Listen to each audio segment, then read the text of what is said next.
And we have teams working on this as we speak. Of course, our military reporter, Art Kohn, very experienced in covering military and Navy affairs. He's working his sources to get the latest. And he is on the phone right now and joins us. Art, what can you tell us? Yeah, well, there's an interesting thing to talk about as far as this MH-53E Dragon, not necessarily this particular one, but as far as this class of aircraft as a whole. The status of the MH-53E Dragon program is what the Navy calls sustainment. In other words, they're not producing any more of these aircraft. And from what I understand, the MH-53E Dragon will continue to perform the anti-mine countermeasures mission that we've talked about earlier in the newscast until at least 2017. But the Navy was supposed to have made an evaluation on this program, whether to continue the use of that or change how they use it.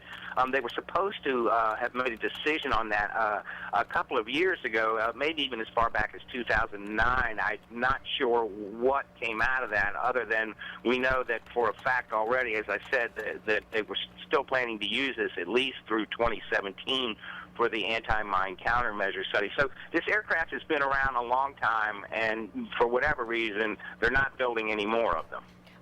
Art, let me jump in here for just one moment. We have new information just in. Officially, we know 4 crew members were taken to Centerra Norfolk General Hospital. We're told again the search is still on for one. I need to ask our executive producer, Bob, that information, the 4 crew members taken to Norfolk, we're getting that from the Coast Guard. The Coast Guard has told us 4 crew members taken to Centerra Norfolk General Hospital.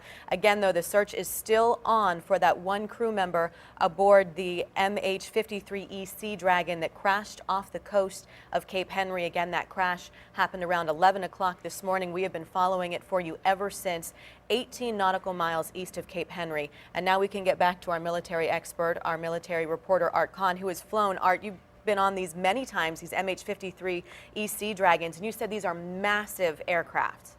They are. They're a workhorse, and I'll be honest with you, it's never really that much fun flying in one. They're very noisy, and there's not a whole lot of frills inside there.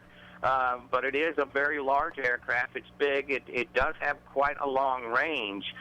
The other thing about the MH-53E, there are, like many Navy or military helicopters, okay, they're not covered up inside the fuselages like it is with a commercial aircraft. So you see all the pipes and the hydraulic lines and everything like that that run inside them. And I can tell you it's very commonplace with those things to have hydraulic fluid dripping from those lines. It doesn't mean that there's a problem, but that's the way that aircraft is because of the nature of how it's built and so much workload that it does, especially as they were using them constantly on and off the ships during the humanitarian efforts in 2010 in Haiti for the earthquake there.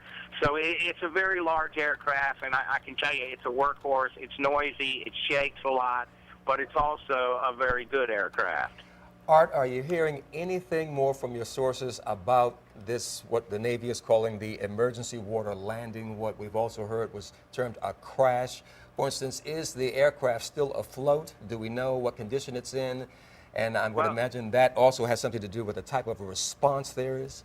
Well, I would doubt very seriously that that aircraft would still be afloat. As I said, it's a huge aircraft, and you yourself are commenting on that with the maximum gross weight. And that maximum gross weight would mean what it can carry as well, I would assume, but 69,750 pounds. I think it's unlikely that that aircraft is still above the water. I can't say for sure. The Navy has not said for sure. I will tell you this. We do know now, this has been going on for a while, we know that we have 4 crewmen recovered. As each hour goes by or every minute that goes by, it becomes more of a concern as for the 5th crewman. But again, I know that the fighter pilots, I know that when they fly on and off the carriers, they do wear some kind of cold water suit underneath. Usually that's like a light, thin, dry suit is what we call it. I know as a surfer, we used to wear dry suits when we surf. They work different than the wetsuit does, whereas the wetsuit uses your own body temperature to warm up water that gets inside the suit and is trapped in the suit to keep you warm. The dry suit, you generally wear thermal underwear and whatnot underneath of that, but it's not really made for a long time in the water.